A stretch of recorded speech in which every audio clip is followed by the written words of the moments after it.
How are you staying in shape these days? Pretty good. I mean, I've been training for sort of about almost 10 years now, and and it's another thing. Like, I think I've just like music. Once I got into it, it was never a challenge for me. Not that it wasn't a challenge, but it was never something which I would lose 6 months, be like, ugh, I can't get back into it. And I'm always like, it's now just part of my life. I just do it. I just don't even think about it. So I get up, go to the gym, and as far as food goes, I've been understanding, like, I use my fitness pal to track calories and all this kind of stuff. And I have an understanding now enough so that I can just kind of look at things and make a judgment call as to what I want to sort of consume, kind of thing, and from whatever I'm trying to do, whether it's gain weight or lose weight or something. So it's gotten a lot easier as time goes on, just because it's just part of a habit now. But yeah, I always try and stay somewhat in shape, hopefully, because I like doing it. And also being in the music industry, it's a very visual industry as well, and how you look does play a big part as to what work you can and can't get. But yeah, I go, I train like 6 days a week. So I just kind of fit it around whatever I'm doing on that day. I'm going to go after this, for example. But yeah, I love doing it, weight training, free weights, classic stuff, really. And so, yeah, it's been a learning curve as well. That's a whole separate world of things and stuff. But yeah, I like training. Yeah, it's kind of cool to see how I've noticed a lot more musicians now becoming interested in weightlifting and fitness. Yeah, And I think if you're good with your hands and your mind, I think you can transfer that to fitness as well. hmm Um, yeah, just learning sets and like the right amount of sets and rest time and mixing things up and counting calories and macronutrients and things like that. At least I feel like that's kind of why I never really, had a trainer or anything. I kind of learned it all on my own and I had mm, good results. But, yep, of course, there's that part of life where you get older and um, you're like 32 now. I think at that age, I was probably in my prime in terms of like muscle to fat ratio. Like, I mean, it was a solid like 225, 230 mm, pounds of muscle, and it was like, yep, but I think after that, it was just like, God, it was a struggle to yeah, maintain. And, after about 35, I was like, okay, I'm not getting away with that Ben and Jerry's anymore, or like, yeah. I've already started to notice that, like, just between pre-COVID and post-COVID, because like everything was basically all the gyms shut. Like, I was stronger before. I'm almost back to where I was, I think, in terms of strength, but I definitely was stronger pre-COVID, and I weighed a little bit more, a little bit lighter now. Um, um, so yeah, and I said, being my age, like, I'm noticing things just aren't, everything takes a little longer to like bounce back. I'm a little bit more sore now than I was when I was 25, for example. I've always been like a big advocate of, like, because especially once I got into fitness, I was watching videos and I realized how many people would get injured doing this. I was like, okay, well, I don't want that to be me, because I don't want to take 6 months to a year to like not be able to do something for the rest of my life. So I'm always like, okay, I have to do things properly with good form. I don't want to ego lift. And, if I notice that things are not on a certain day going as smooth, then okay, I won't push it. I won't, let my ego and the adrenaline take over and just start pushing weights and throw my back out, and then realize I can't do deadlifts or squats for the next ever. So, and especially with age, that becomes more important to be aware of. And the nutrition side, yeah, I used to eat like a moron, basically, like an asshole, which was great. mhm. There was one point where I was bulking to like, gain some weight, and I was like, okay, I worked out that I could eat a tub of Ben and Jerry's every single day on top of like everything else. I would eat spaghetti bolognese, big tuna pasta, because I was just trying to get the calories in. And I did that for like, I didn't have many months, and it was great because I'd have an entire tub every single day. And it also got to a point where I would stop gaining weight because my metabolism was so, you know, was running so fast, and I was training so much that I could eat an entire tub and I would stay the same weight.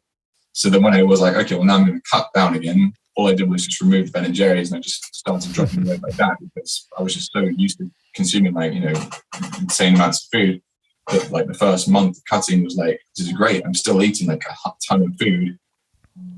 And, I feel like I'm not even trying, but then obviously the leaner you get, the harder you have to like tighten things up and restrict a bit more and, whatever.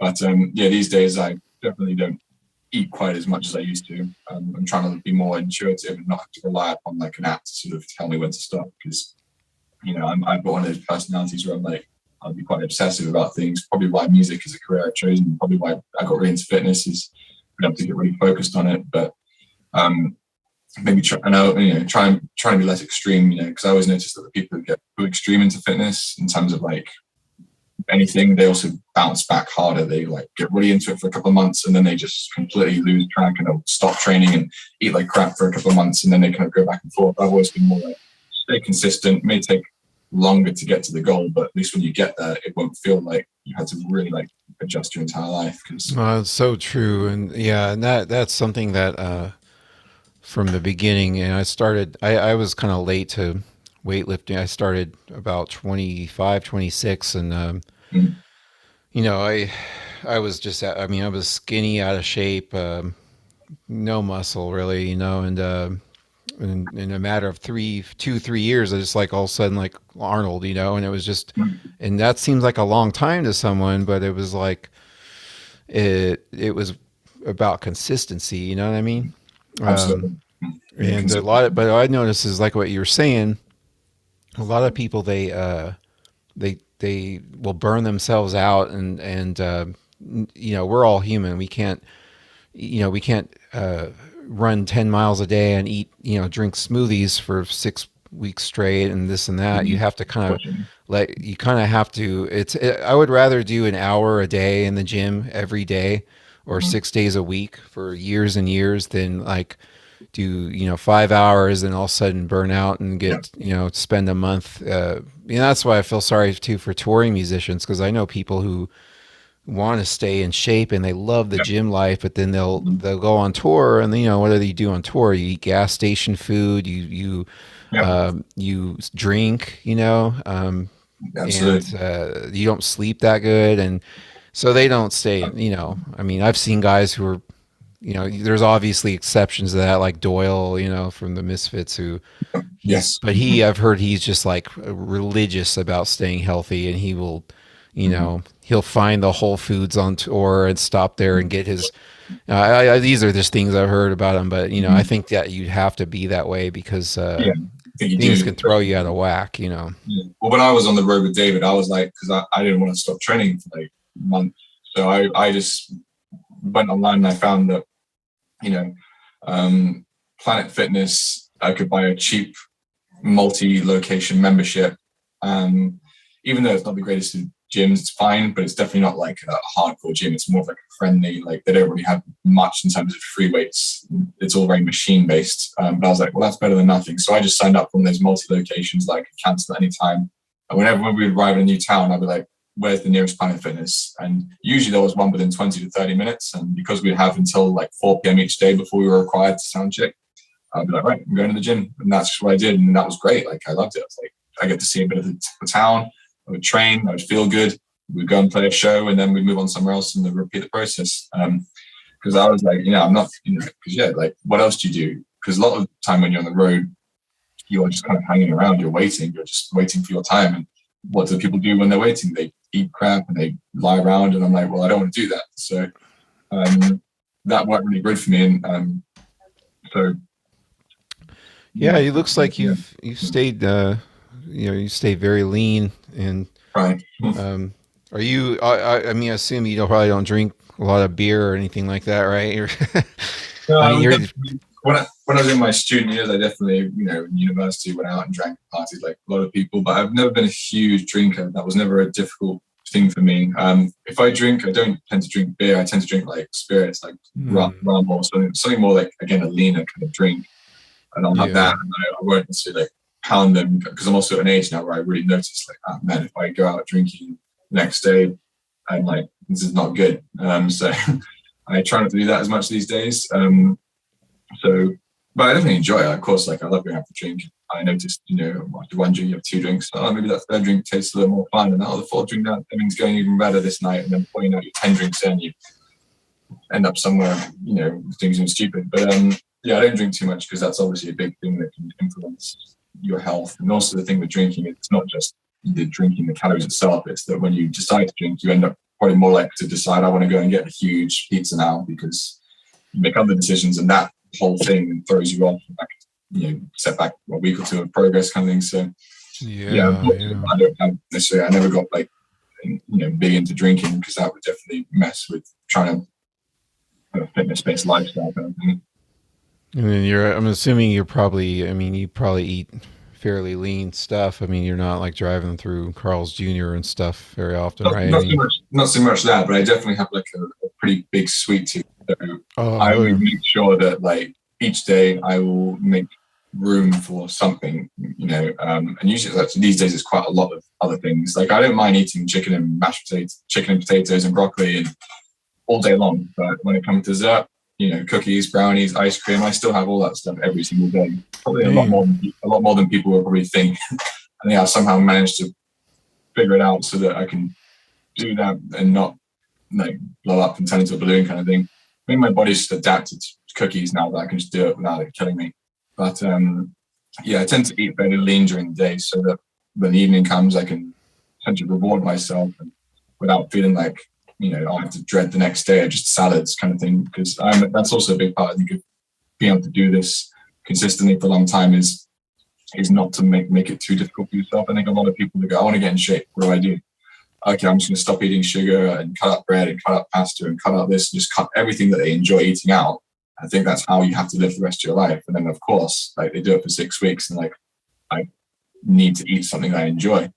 Whereas I'm like, okay, well, that clearly isn't going to work because I love eating all these good things. So how can I still do that, but also still do the whole being in shape thing? And then when I was younger, I found out about the whole if it fits your macros craze where they say the only thing that matters is like the numbers, the calories, the proteins, the fats, and what you eat doesn't matter so long as you hit these numbers.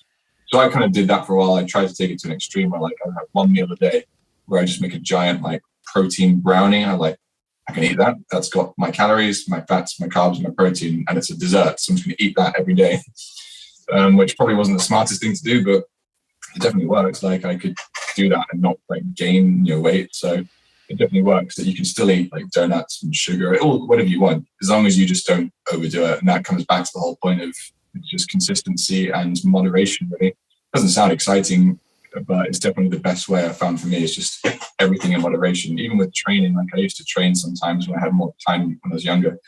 I'd do like twice a day, but sometimes like, and I would do every day. I'd do Sunday as well, like 7 days a week. And then I realized that, okay, well, there's only so much training one can do before you kind of just, there's only so much progress you can make.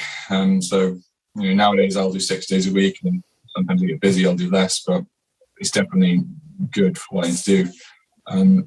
And also I don't have as much time as I used to, and going to the gym does take time just to get there, to park, go to the gym, to work out, to come home. It can be sometimes a 2 hour process and 2 hours is, sometimes can be a lot of time out of your day. So, but you have to do something. So, What's your normal routine? I mean, has it changed much over the years, or are you always changing it up? Or I mean, do you do weightlifting and then cardio, or both? In any certain order, or do you skip cardio sometimes? yeah, I don't do tons of cardio. I never really did. Actually, there was a point when I was younger, I used to do a lot of running because like anyone getting into fitness for the first time, I think they go, what do you do? And I guess you just go running maybe. So I did a lot of running. I used to do a couple like those kind of couple of those tough mudder style races, like the obstacle course races. I did a couple of those back in England. Those were always fun idea at the time, and then actually having to follow through and do them felt terrible. Because then I had, one of the longest I did was like a 21 kilometer race that was also obstacles and going through lakes and mud and flipping tires, and yeah, that was tough. So I don't do as much as that anymore. But as far as the weight stuff goes, it's always been kind of mostly the same, pretty consistent. Like when I first started, I had a trainer like once a week because I had no idea what I was doing. And I was like, I just want to do this. And so I got someone to show me, and he was great. He kind of introduced me to the whole world and everything. And then after a while, I was like, okay, well, once a week, I want to do more. This is, it's going to take too long. So I bought some dumbbells just so I could do some home workouts, and went to YouTube, watched some tutorial videos, and here's what you can do with dumbbells kind of thing. And then after a while, it was like, well, okay, well, dumbbells are good. Having my PT session once a week is good, but I want to, what else can I do? And then my brother has always been a gym guy as well. So I started actually going to the gym like with him and, started using more like, doing bench presses and squats and deadlifts. And then eventually it just became fully like, okay, well, now I just have my membership. I can just go to the gym and I'll just do that whenever I need to. And again, I would go on YouTube, I watch videos and tutorials on how to do things, and ever since it's just been then, and my routine has kind of stayed pretty same. I sometimes I switch it up, but I tend to do like a push pull legs kind of split, and I do that twice. So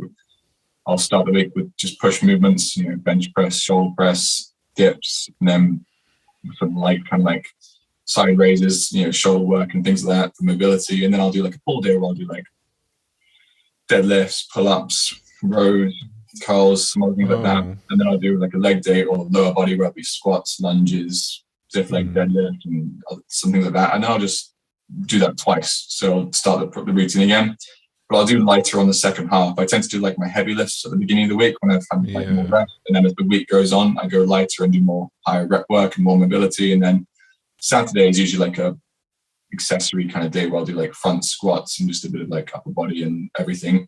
And then Sunday I'll have a day off and then just start again on Monday. And that's kind of my routine. Pretty basic stuff, really. Nothing complicated, just basic kind of bodybuilder kind of style lifting. How long usually do you do a session?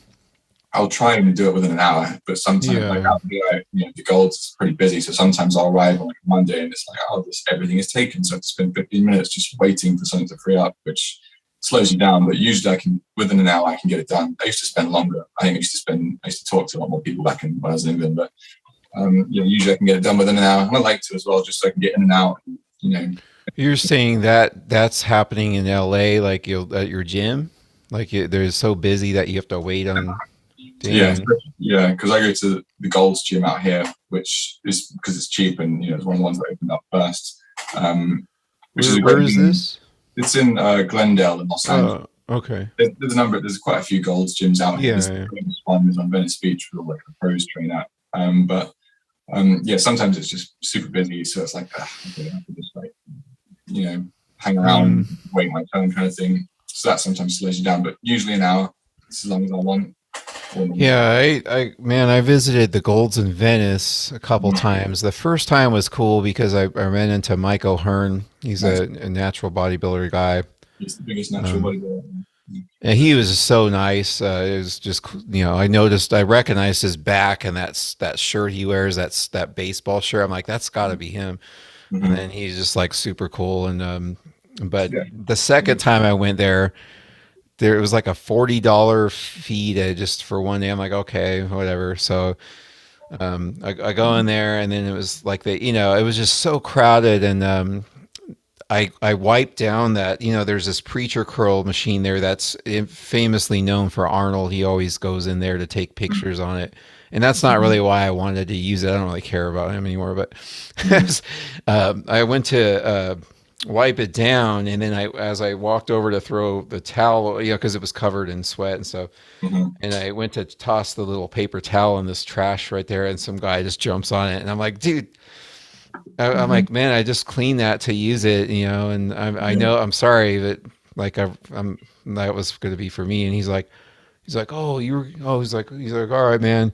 Seems like anytime you even like let your eyes off a machine here, someone's already using it, and it's because it's so crowded there. I mean, it's ridiculous. Yeah. And that was like early in the morning too. It was like 10 or 9 or 10 or something like that. But anyway. Yeah, I've noticed that time of day plays a big effect. Like if you go like, sometimes there's like different crowds of people. There's like a morning crowd, then there's a day crowd, an afternoon crowd. And if you can time it so that you get in between these kind of groups of people, usually it's all right. But yeah, sometimes like, you're just like, you can be watching a machine, you look away, and second look back, someone else has jumped on straight between. So it can be frustrating, but that's part of the process, isn't it? Going to the gym is that you deal with this kind of thing, unless you can afford to go to like a gym where like it's exclusive and no one else goes, but it's expensive. So. Yeah, I've just kind of gotten used to finding different things to do. Like if someone's using something, I think that's kind of why I've learned with my the way I train is that I don't ever prioritize, well, this has to be the next thing I do or this. It's like if someone's using that thing, I'm not going to wait. I just will like, okay, I'll do something similar, as long as it's in the same, like if it's a shoulder day or a chest day or whatever. Sounds like you kind of do a little different thing, like the push and pull type of stuff, which is interesting. I've never really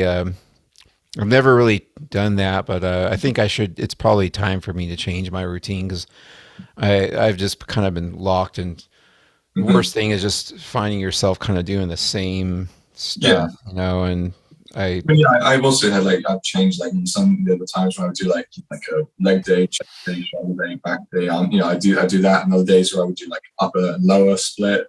But now I find this push pull legs is kind of one that works for me well. But in the same way, like if the gym's busy, I'll be like, okay, well I can't do that right now. I'll just do something else because I don't want to spend too much time just hanging around to do my perfect routine. Okay, well if the bench is taken, well I'll try and find an incline bench. Or okay, if that's taken, I'll try and do some dumbbells. If that's taken, okay, I'll do some dips. If that's taken, I'll go and do the machine. There's always something else I can do, as long as it's the same rough movement, or if I have to rearrange my order of what I start and finish with, it's fine. Because and that's also can be a good way to mix up the routine because if you always do, like you said, if you do the exact same thing every single time every day, your body gets used to it, and then it becomes maybe good at doing a certain motion, but then you switch to do something else, and all of a sudden it becomes a lot harder. So sometimes I guess having like a bit of a randomized routine can help keep you kind of um, interesting for one, but also it just challenges you in a different way.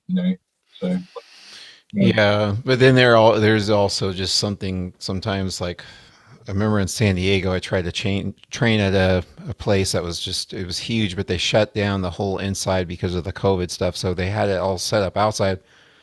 I paid my fee. I walked out there, and there was literally just not even an acre of space to use. I Mm-hmm. mean, it was just Yeah. it would look like a prison. Like, I'm like, oh, I'm not doing this. Like, it's like one thing to have something else to use, but then when you have to wait, my biggest fear on waiting on people is when it's that crowded, is that I cool down.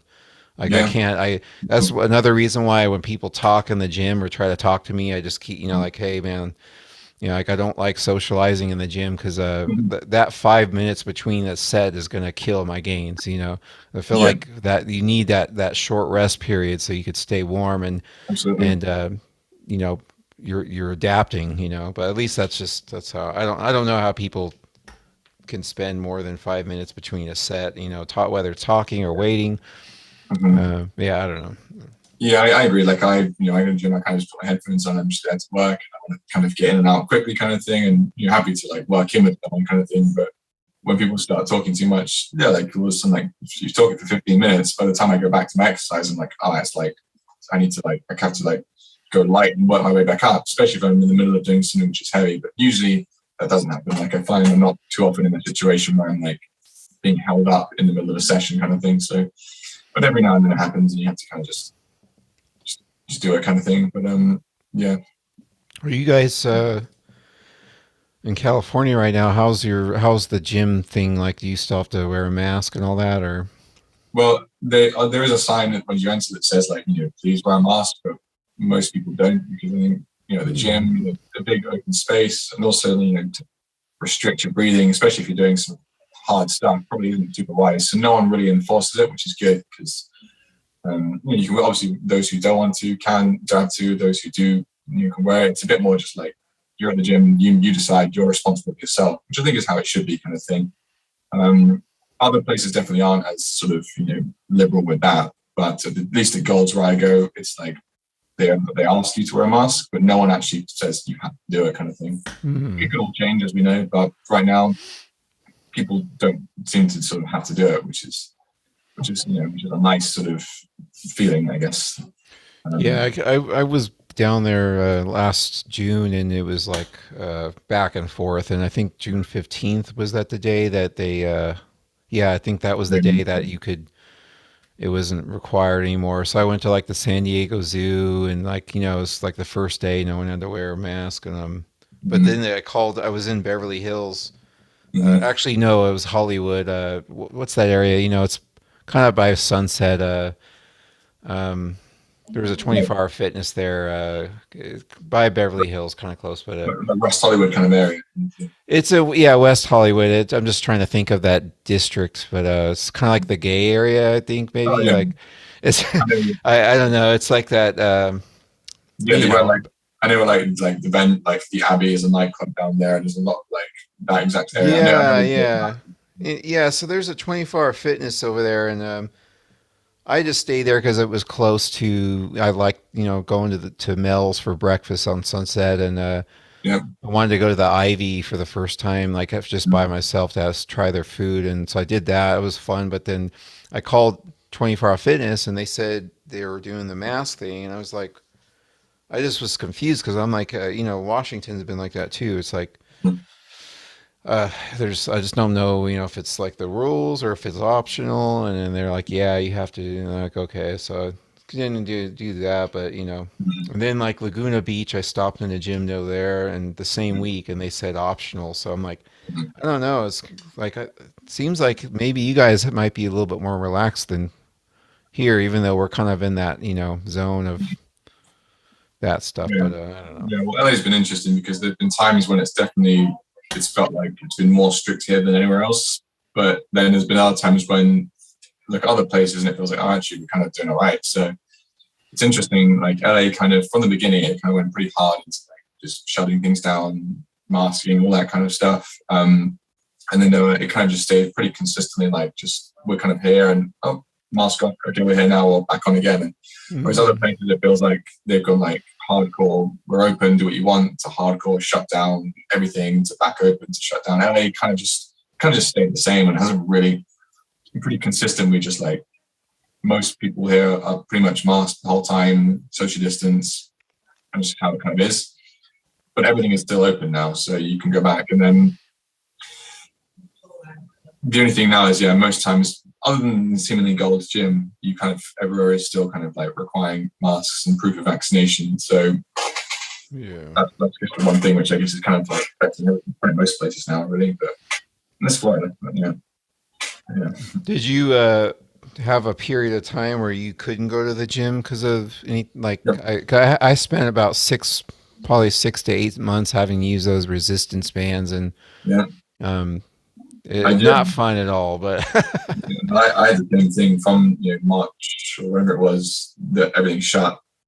It was about 8 months of probably no like actual gym. So I borrowed a friend's dumbbells and just like okay back to home workouts. And I was like, what can I do to get the exact same thing? So I'd be trying to like okay, big thing of water, lift that. Okay, I'll get my girlfriend.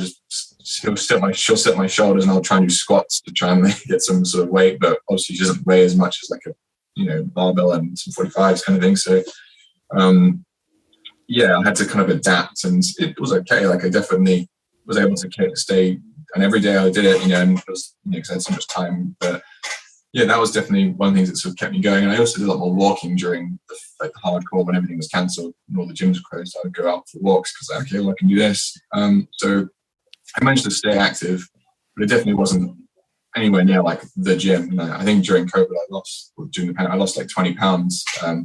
Which is kind of not how I thought it would have gone. I thought if anything I would probably gain weight, but I guess I probably just wasn't moving as much as I normally do, and therefore didn't maybe eat as much. But I don't know. Maybe just muscle just shrank down a little bit, and then when the gym came back, I sort of gained a bit again, which is good. But yeah, that was a long time without going. That's the longest I've not been to the gym since I started training. Was the whole pandemic closures. So yeah, yeah, I don't ever weigh myself, but I noticed definitely something in those first few months. Like what I was recording a lot of guitar videos, and I just like God, I'm getting fat. Like just like blubby looking, like I could see like my stomach hanging over, like that really depressed me because like I've spent the last 14 years being like this Greek god type of kind of like you, and just fit and athletic looking, and that was really depressing to see that. And it kind of I think maybe the diet, it wasn't helping, just sitting at home and ordering Amazon's, just kind of eating tamales for breakfast with my eggs, which and so that kind of made the decision to try the keto thing. So I started doing, even though I'm not really keto, because I still will have a couple beers every day. yeah, So I decided if I'm going to have a couple beers, I'm going to cut out the yeah, flour and the potatoes and all that crap. If I could cut that out, and then I can enjoy the other, what I like. That's the beer thing. So yeah. Kind of a training. And you have to pick some things you can indulge in, some things you have to hold back on, and take it. I don't yeah, know. that whole lockdown, it was like that whole lockdown was just basically a combination of all of these bad habits, which mostly not being able to lift weights and go to a real gym. Mhm. That I think that in combination with the poor diet was what kind of led me to gain weight so quickly. But Yeah, it's tough because when you kind of all it takes is just a week of not being on it, and then you suddenly you're out, and it's like so I really force myself to get back in diet and training. So um, yeah, I was fortunate as I managed to stay consistent with like something, even though the gym was closed and diet. Again because I already in my had been years of kind of being fairly flexible with the diet, but not like eating like an idiot, but just sort of understanding that here's what I can and can't eat. So the diet didn't really change much throughout COVID. It kind of stayed the same, just the training had to adapt. But I guess because I'm fortunate, I've been doing this for long enough, I can sort of, I've trained myself to be able to like go and, go to a restaurant, go to a social event, and still kind of partake in everything as far as food goes without, going off the rails. Because that's what I used to be like. I remember when I was younger, I used to play like events bands and corporate gigs, and weddings and things like that back in England. Whenever there was a buffet, I'd be like, right, that's it. I'd bring my Tupperware box, stuck up, and take all the food with me. And then on the way home from the gig, I'd be like, I'm just eating everything, and I'd feel really bad. I'd be like, damn it. Then for the next week, I'd be like, right, that's it. I'm going hard again, like hardcore. Then I have another gig on the weekend where the same thing would happen. There'd be an amazing buffet, amazing food, and I'd be like, I have to eat all this. And I would just go and do back, and I would sort of go back and forth. And it took me a while to be like, all right, this is not a good long-term solution, and it's not, it doesn't matter how hard you go during the week in terms of being clean and everything. If you go out on the weekend, it kind of, you might as well devise everything. So yeah, I realized that's not going to work. And then I did like an intentional bulking diet because I never really done that before. Where I was like, I want to gain some weight now, just so I can have a bit more muscle mass, and then kind of scale back because I was always trying to be lean. And I realized that if you're always trying to be lean, you can't perpetually diet forever. And you also, if you haven't built up a good foundation of muscle to begin with, it's going to be a lot harder to cut down and look good. So after I did that kind of intentional gaining weight period of like muscle, food, I kind of changed my relationship where like because I was forcing myself to eat now like so much food, I no longer had this craving and desire all the time to like eat food whenever it was available. And then when it came to cutting, I was like, oh, this is easy because I spent the past year like eating so much food. When I cut down, it's easy. And now I've always got that mindset like, oh, eating a little bit more sometimes and less other times is fine. It's just about being consistent and for me at least never going too hard in any one direction.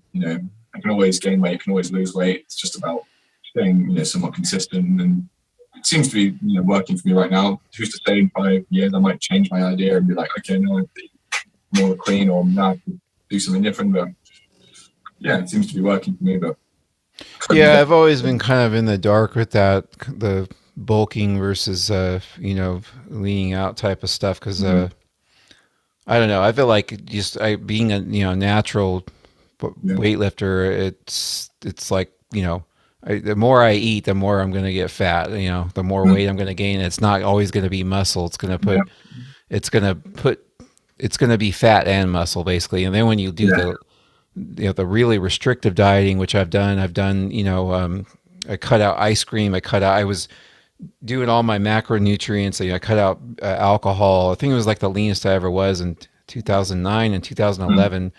And I was basically like every meal had to be no more than like 10 to 15 grams of fat, less than 30 grams of carbs. I was, with all the macronutrients, I was doing that. And I was shredded, but I did also lose a bit of muscle too, and that's the trade-off is that, and that's kind of like, the difference, I think for the main difference with the natural versus the chemically, the guys on, stuff, steroids, is that they can hold on to that muscle while they lose the body fat, Yeah, that's always a big thing, especially these days. So there's so many. You go into any gym, and you could probably wage that between 20 to 50% of the guys in there will be taking something, even if it's just a little bit of something. Not even nothing like super hardcore, like a pro level bodybuilder. But most guys a lot of guys in the gym these days are taking something. You can just tell because the way they look. They just look really veiny and veiny and pumped up, even if they're not necessarily lean or just ridiculously lean. So,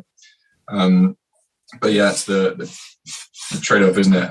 But When you're you, I guess, I guess I was bringing that up because I wanted to pick your brain about when you say you're bulking. Do you feel like you're also gaining body fat as well with the muscle, or absolutely, yeah. yeah, I've only really done it once, where I was like, and then I was like, oh, well, if I ever decide I want to like get bigger and stronger, I can do it again. But I only really did it once, and absolutely gained decent amount of fat at the same time. Because as you say, when you're natural, this is unavoidable. It's just unfortunately part of the process. If you want to gain muscle and strength, that requires you eating more calories than you do expend. And then when you do that, even if you're training really hard, you're going to gain some fat. Now, obviously, you don't have to become huge and obese, but and it all depends on how much you eat. Like you can still stay somewhat lean whilst you gain weight as you build muscle.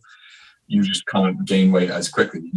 Usually, it's when people try to do things quickly, that's when they see the biggest changes. Like if you want to bulk up really quickly, well, you can do that, but chances are it's mostly going to be fat. And you can also cut down really quickly, but chances are you're going to lose a lot of muscle. So usually the slower you do things, the more kind of you retain that muscle, for me at least, and also the less fat you gain. So when I did a bulk, I was only trying to put myself in like a 500 calorie surplus each day so that I wasn't going like too wild. It was just like enough so that my body would retain a little bit of extra calories each day. And by the end of each week, I would calculate it so I was getting like basically a pound per week, which is kind of pretty like a safe way to kind of do it. I wasn't going like eating, going so crazy that it's just all bets are off, pizza every day, just whatever you want, just gain weight, it's all good. I was very like calculated, because I've never done it before in this way, and I wanted to see if it really worked. Like, can you actually calculate this and program it essentially? And I didn't really have like an end date. I was just doing it to see what would happen, and I was like, okay, well, yeah, like now I'm 190, okay, next week 191. Sometimes you stall, sometimes you gain a bit more, but it would consistently go up. And once I got to about 205, and it was like, I know, February, I was like, okay, well, maybe now I can flip back and actually see, like, have I really made any progress? And then I started cutting, and I just started dropping really quickly, even without really trying, just because I removed the Ben and Jerry aspect. And then I found that, oh yeah, like that past year of like intentional eating and intentional training, intentional gaining weight really helped me, because I had a lot more muscle. I felt stronger and fitter and tighter, and I could eat more food and lose weight than before when I was trying to lose weight. Because I kind of reset my, I don't want to say reset my metabolism, because I don't know if that's 100% accurate, but my body was used to burning calories so much that if all I had to do was a little adjustment, and it would just be like, okay, well, the calories aren't coming in, they'll start drawing upon my my fat reserves to sort of lean out. And then you got to the point where, like, okay, if you want to get even leaner, then you have to really like dive in and like cut the calories some more, or do some more cardio or something. So yeah, I think, and obviously you lose a bit of muscle on that side as well. So it seems no matter what you do, if you want to gain weight, you're going to have to gain some fat. If you want to lose some fat, you're going to lose a bit of muscle, and that's the natural trade-off, isn't it? If you want to do this naturally, you have to face these, and that's fine. I'm happy with that. Like, I don't need to look like as much as I admire Arnold and what he did, and incredible. But I don't need to look like that. I'm not trying to. But definitely when I think about read interviews and stuff about what people have taken, it's like, man, like steroids, they really work. Like, there's a reason why everyone does them, because they're yeah, really, there's really just so much misinformation out there. Like, I mean, there's people like there was a guy, Rich Piana. You remember him? He was really cool. Like, I loved his videos and just his training. And but there was just like, I remember the most famous video he had was when he got big, when he started getting kind of famous, was he was eating like all this food, and he was like, if you want to get big, eat more, and blah blah blah. And it's like, that's not really good advice for a lot of people, because if you're natural, like I said, you can eat all you want. It's not all going to turn to muscle. yeah, Your body's going to decide how much of that is going to, you can only digest so much protein anyway, and yeah, I mean, it's going to decide where that's going to go, and it's not, it's just the misinformation in that is just. Now there's another side of that though. If you are taking stuff like like there was a bodybuilder, Dallas McCarver. Am I saying that yeah, right? yeah. He He passed died. away.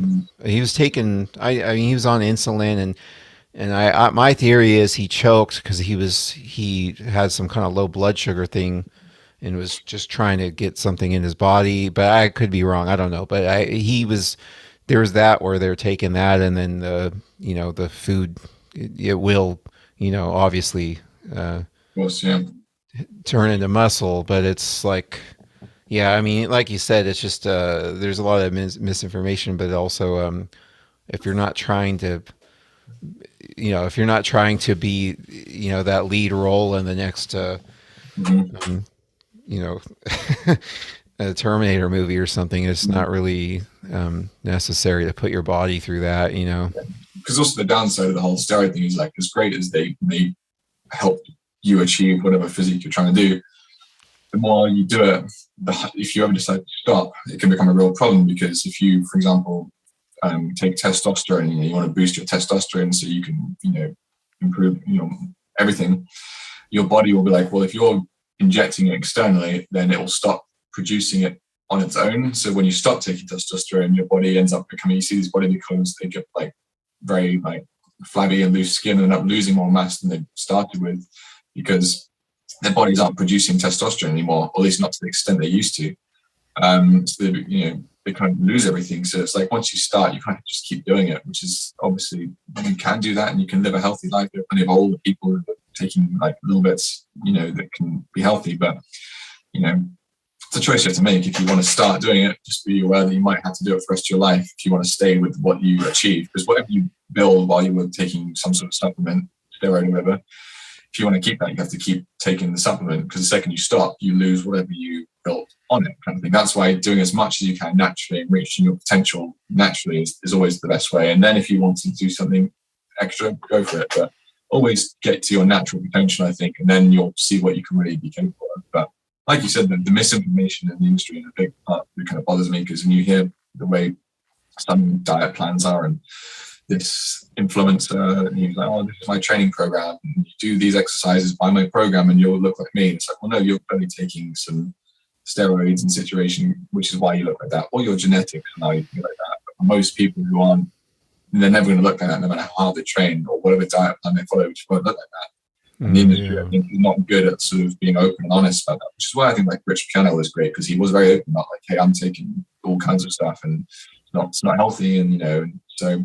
But a lot of people are quite like, they don't tell people. And I'm like, well, there's no reason there needs to be a stigma when it comes to steroids. Like, if someone wants to do it, go and do it. Explore your potential. If you don't want to do it, don't worry about it. It doesn't have to be a bad thing. But I think when people lie about it or don't say what they really are taking, and the same with Hollywood actors, that are like, whenever I hear someone talk about their training program, it's like, oh, we're in the gym 5 hours and chicken and broccoli is all we eat. I'm like, that's a lie. You're clearly not doing that. You can probably say that because your publicist doesn't want you to admit on camera that you are probably having a little bit of extra supplementation, So I always think it's never a good idea to take advice from celebrities, because they have no idea what they're talking about for the most part. They have it all taken care of for them, and then they probably have no idea what they're even taking. They're like told, oh, this is just like a protein drink. They don't realize that there's like something else going on there, which is encouraging and enhancing their performance. But Yeah, yeah. and then yeah, I remember, and there's some that are more honest than others. I mean, even like Sylvester Stallone. Yeah. I mean, I think he did get caught with Yeah, probably. he got caught with the growth hormone, I think, at the airport in Australia. Yeah. But I don't know if that was the first time he mentioned that he was on stuff, but he was honest about it. He just said, "Look, I'm 60 years old or whatever, and if I don't take this, it's a downhill slide, Yeah. and he just said, I have to do this to stay fit. And I like that honesty, it's, True. but then there's some people that really, they'll avoid talking about it at all costs. And I don't blame them. I mean, it is illegal. And also that they are, they're selling themselves as this Yeah. natural kind of thing. And, so I don't know, it's, Yeah. like Jay Cutler, I know Mhm.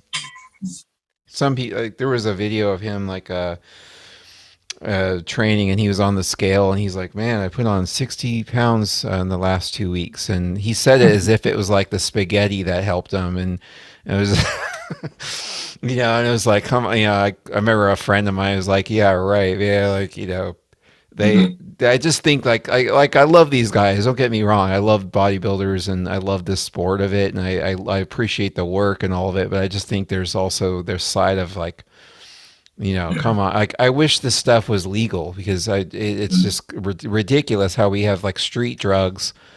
Like you Hmm. could go shoot up cocaine, like meth or whatever the hell you want. And here in Seattle, you actually have clinics that will let you do it, and but no steroids, and in sports, and it's like, you know, um, I don't know. I guess that's kind of why I like the era of the '70s and the '60s and stuff with that sport because it was very open. Yeah. Yeah, it's a shame. I think especially in sports, because it's like these days it's like everyone shames the person who gets caught. It's like, well, no, like they're not doing it because they're trying to cheat. They're doing it just to stay competitive because everyone is doing it. Like in any sport, like everyone is taking something to enhance. It's just you have to do it if you want to compete now because you wonder why people are breaking records every year. It's not because we're evolving so fast. It's because people are training's obviously good, genetics are great, diet's on point, and then the steroids are getting better. That's why people are improving. And I think if these people are trying to push the human potential to its extreme, let them do it. Like we shouldn't. Obviously, like we all know, they're doing it how they want. And this is not what they're not saying. Everyone should do this. And I think just same with bodybuilding. Like if people are just a bit more open. Like, look, you can take this and you can do this, or you can not, and you can do it like that. I'm doing this. This is what I do. I don't advise it for everyone else, but it's your choice. I think when you see like these Gymshark, fitness kind of models, like sort of saying, "Here, buy my protein powder," and like you can clearly see just from the first look, like you that's not what you're drinking that makes you look like that. It's Yeah. your 30-minute ab workout is not why you look like that and have 3% body Mm. fat. It's because you've been number one doing this for a long time and you're taking a lot of steroids. So people Mm. just don't have. But then obviously, that would defy the whole point of trying to sell a diet plan or a workout plan if they just said it was the gear that made me do this kind of thing or look like this. So I get why they Yeah. have it. I mean, it's like any business too, like even music. It's like, hey, you'll play like, Paul Gilbert if you use this brand of strings. It's like, but it's just dangerous when music is harmless. It's like a kid putting on a set of Ernie balls or putting in a pair of EMGs in his guitar or whatever because he thinks he's going to sound like, so and so. That's kind of cute and like trial and error thing. This is dangerous though because you're actually, you're damaging, you're taking a risk of, hurting your health, your hormones. Like, Yeah. there's some people who lost. I knew a guy who personally who ended up dying, because he just was taking his arms were. I mean, his arm was like this big. He was massive, and I said, dude, how long have you been training? And he said 6 years. I'm like, I've been training 8 years. I'm half your size, and that's not. And he's like, so I asked his roommate, and then she said, yeah, every day I come home there's this friend injecting his butt, and and then he ended up dying of something, some kind of liver thing. But anyway, I was just sorry for bringing all that kind of weird stuff up, but I was just like, anytime you talk about bodybuilding and Thanks. progression, it's like the bulking stuff. I just like that was a topic that was interesting because I Yeah. hear that a lot, and I like every time I've tried bulking, I got fat too. but Yeah. but It's like I just, said, in the in that world, they really do mean bulking because they're taking stuff like tren and all these things that are cutting the fat out while they're building the muscle. yeah, it's just part of the nature, isn't it? And bulking isn't something that everyone has to do. And I think the term can be a bit like when you think bulking, just the word bulk, you just immediately associate being huge. For me, it was more just like an intentional period of strength gain. Yeah. Gaining, and gaining a little bit of fat is obviously going to happen, but it was never like an insane just eat cereal all day long and masses of pasta. It was more of like a controlled, not experiment. I guess it was an experiment to see like, okay, if I actually try to gain strength and muscle, what happens? Um, but never did it too hard because, like, I obviously follow all the same stuff you did, and I see what happens to people when they go too far in one direction of like bulking or cutting, and then when you get health problems. So I was like, all right, I don't want any of that. I just want to be able to get stronger and like stay somewhat looking normal in the process. But Yeah. yeah, I haven't done it really since. So now I kind of just stay consistently kind of the same. Sometimes I like, I'll loosen up if it's the holidays, like right now, and then next year I'll probably like try and lean down a little bit, maybe just just to sort of keep everything at bay, so to speak. Yeah, well, you look good, man. You're doing good. I mean, um, it's always cool to talk to people who share that, the interest of music and the fitness together, and it's cool to see that kind of becoming more of a common thing. Yeah. Yeah. Jake, it was great to have you, man. I wanted to plug your sites again too, Yeah. just because I'm probably going to do these in two separate Sure. parts. But so your YouTube is Jake Faun, JAKEFAUN, and Instagram is Jake Faun Music. Yep, it's just Jake Faun Music, or at Jake Faun Music if you want to find it. YouTube, exactly as you said. Facebook is just my name, Jake Faun. And then usually the simplest way, if you don't remember, is just to go onto Google and type Jake Faun. I'm sure that'll appear in some format under there. But those are my three main sort of online platforms: is Instagram, YouTube, and sort of Facebook. And type my name and I'll come up some way. But yeah, those are the main ones. Cool, man. It was a pleasure talking to you, and I really appreciate you coming on, buddy. Thank you for having me on. It's been great to talk to you as well. All right, Jake. Take care, brother. Merry Until Christmas next to you time. as well. Until next time.